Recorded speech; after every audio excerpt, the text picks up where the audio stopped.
வணக்கம். இன்றைக்கி நம்ம பார்க்க போகிற சமையல் என்னென்னு பார்த்தீங்கன்னா, பச்சை பயிறு அடை தோசை தான் பார்க்க போகிறோம். இது வந்து நீங்கள் பிரேக்ஃபாஸ்ட்டாகவும் எடுத்துக்கலாம், டின்னராகவும் எடுத்துக்கலாம். சுகர் பேஷண்ட்டாக இருந்தீங்கன்னா இந்த அடை தோசை ஒரு பெஸ்ட்டான ஒரு டின்னர் அல்லது பிரேக்ஃபாஸ்ட்னு சொல்லலாம். ஸோ இது வந்து ரெகுலராக எடுத்துகிட்டு வரும்போது உங்களுக்கு சுகர் நல்லா கண்ட்ரோல் ஆகும். நிறைய ப்ரோட்டீன் சத்துக்கள் இருக்குது இதில். ஸோ வாங்க இந்த அருமையான பச்சை பயிறு அடை தோசை எப்படி செய்யலாங்கிறத பார்க்கலாம்.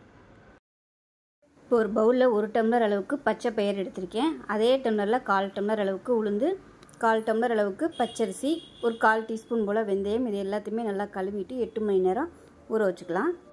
இப்போ பாருங்கள் நல்லா ஊறிடுச்சு. ஒரு 8 மணி நேரம் ஊறிடுச்சு. நைட்டுக்கு செய்கிறதா இருந்தால் காலையிலே வந்து ஊற வச்சுக்கலாம். இப்போ நல்லா ஊறிடுச்சு. இந்த தண்ணி வந்து நான் இருத்துட்டேன்னா தண்ணி வந்து அப்படியே மொறு மொறுன்னு புளிச்சாப்பில் இருக்கும். அந்த தண்ணி யூஸ் பண்ண வேணாம்.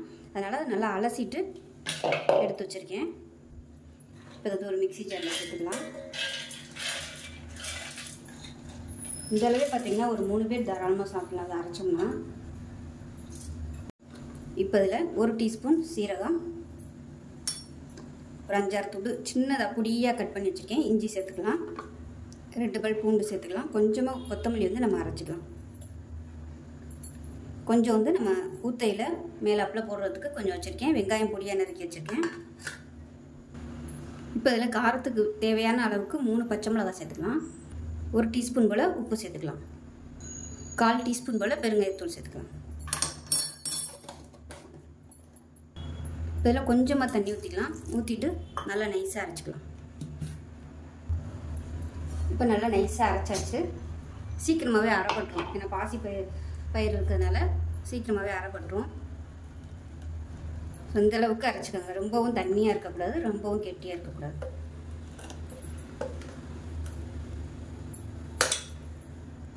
இப்போ மிக்ஸியை அரைச்சிட்டு கொஞ்சமாக, இது வந்து ஒரு 2 டேபிள் ஸ்பூன் அளவு தான் இருக்கும். ரொம்ப தண்ணி ஊற்றிடாதீங்க. இப்போ நமக்கு பச்சை பயிறு தோசை மாவு ரெடி ஆயிடுச்சு. அடை மாவு, தோசை மாவு எப்படி வேணாலும் வச்சுக்கலாம். இப்போ இது வந்து ஒரு 10 நிமிஷம் அப்படியே விட்டுடலாம். கொஞ்சம் லைட்டாக புளிப்பு டேஸ்ட் இருந்துச்சுன்னா நல்லாயிருக்கும். ரொம்ப நேரம் வச்சிங்கன்னா நொறுன்னு வந்துடும். அதனால் ஒரு 10 நிமிஷம் மட்டும் அப்படியே ரெஸ்ட்டில் விட்டுடலாம். இப்போ பாருங்கள் நல்லா ஒரு 10 நிமிஷம் விட்டுட்டேன். இதில் வந்து ஒரு 1/4 டீஸ்பூன் போல் மஞ்சள் சேர்த்துக்கலாம். சுகர் பேஷண்ட்டாக இருந்தீங்கன்னா கண்டிப்பாக மஞ்சள் சேர்த்துக்கோங்க. இது வந்து உங்களுக்கு சுகர் கண்ட்ரோல் பண்ணும். கொத்தமல்லி சேர்த்துக்கலாம். இதில் வந்து புதினா சேர்க்குறதுனாலும் நீங்கள் சேர்த்துக்கலாம். உங்களுக்கு விருப்பம் இருந்தால் நீங்கள் சேர்த்துக்கோங்க. அதே மாதிரி காய்கறிகளும் சேர்த்துக்கலாம். முட்டைக்கோசு, குடமிளகா இந்த மாதிரி சேர்த்துக்கலாம் நீங்கள். அப்படி இல்லைன்னா சவுச்சவு, சொரக்காய் அந்த மாதிரி காய்கறிகள் கூட நீங்கள் சேர்த்துக்கலாம். டயபெட்டிக்காக இருந்தீங்கன்னா இந்த மாதிரி காய்கறிகள் சேர்த்து காலையில் ஒரு பிரேக்ஃபாஸ்ட் எடுத்துக்கும் போது நல்லா உங்களுக்கு நல்லா ஹெல்த்தியாகவும் இருக்கும். எல்லாமே வந்து சுகர் கண்ட்ரோல் பண்ணும்.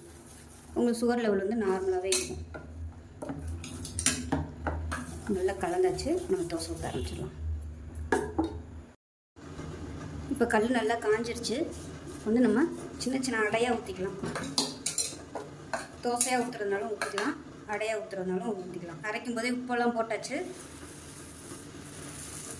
நம்ம வெங்காயம் போட்டிருக்கிறதுனால ரொம்ப இழுக்க வராது. தேங்காய் பிடிக்கும்னா நீங்கள் இதை தேங்காய் சேர்த்துக்கலாம். குடமிளகாலாம் சேர்த்திங்கன்னா நல்ல ஒரு ஃப்ளேவராக இருக்கும். நல்ல உங்களுக்கு சுகரும் கண்ட்ரோல் ஆகும். மேலாப்பில் எண்ணெய் விட்டுக்கலாம். எண்ணெய் பிடிக்காதுன்னா நீங்கள் நெய் வந்து கொஞ்சமாக சேர்த்துக்கலாம். இந்த அளவு மாவில் இந்த மாதிரி அடை ஊற்றுனீங்கன்னா ஒரு 5 அடை வரும். தாராளமாக ஒரு 5 அடை வரும். இப்போ தான் திருப்பி போட்டுக்கலாம். திருப்பி போட்டுட்டு இந்த மாதிரி அமுக்கி விட்டுக்கலாம். ஏன்னா நம்ம கனமாக ஊற்றிருக்கனால உள்ளுக்குள்ள வந்து நல்லா வேகணும். அதனால் இந்த மாதிரி அமுக்கி விட்டுக்கலாம். இப்போ இது ரெடி ஆகிடுச்சு. எடுத்துடலாம். நல்லா சூப்பராக வந்துச்சு. நல்லா பச்சை கலரில் அருமையாக.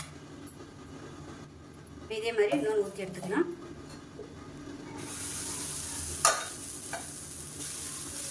வெங்காயம் வந்து நறுக்கையில் நல்லா பொடியாக நறுக்கிக்கோங்க. அப்போ தான் உங்களுக்கு ஊற்றுறதுக்கு நல்லா வரும். மிக்சியில் கூட லைட்டாக 2 பரபரன்னு 2 சுற்றிக்கோங்க. இல்லைன்னா சாப்பர் இருந்துச்சுன்னா நல்லா நைஸாக அதில் வந்து நறுக்கிக்கலாம்.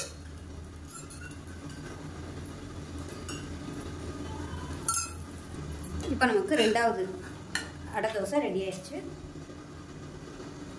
பாருங்கள் எவ்வளோ சூப்பராக இருக்குன்னு. இப்போ நமக்கு அடை தோசை ரெடி ஆயிடுச்சு. அதுவும் பச்சை பயிறு அடை தோசை. இதுக்கு வந்து நான் சாம்பார் தான் வச்சுருக்கேன். நான் வந்து இன்றைக்கி மற்றவங்க எல்லாருக்குமே இட்லிங்கிறதுனால சாம்பார் வச்சுருக்கேன். இல்லைன்னா இதுக்கு வந்து நீங்கள் தக்காளி சட்னி வச்சுக்கிட்டிங்கன்னா சூப்பராக இருக்கும். தக்காளிலையும் நிறைய மினரல்ஸு மாதிரிலாம் இருக்குது. சுகர் பேஷண்ட் சாப்பிட்றதுக்கு தக்காளி சட்னி ஒரு பெஸ்ட்டான சட்னினே சொல்லலாம். ஏன்னா அதில் வந்து கார்போஹைட்ரேட்டே கிடையாது. ஸோ உங்களுக்கு எல்லாமே வந்து நல்ல ஒரு ஃபில்லிங்காகவும் இருக்கும். கார்போஹைட்ரேட் இல்லாமல் ஃபுல் ப்ரோட்டீனோடு இருக்கும். ஸோ தரமாக நீங்கள் எடுத்துகிட்டு வரும்போது சுகர் லெவல் நல்ல கண்ட்ரோல் வரும். அப்படி நீங்கள் மாத்திரை சாப்பிட்றதா இருந்தால் இதை சாப்பிட்டு நீங்கள் மாத்திரை போட்டு 2 மணி நேரம் கழிச்சு செக் பண்ணி பாருங்கள். சுகர் வந்து நார்மலில் தான் இருக்கும். 100% நார்மல் தான் காமிக்கும்.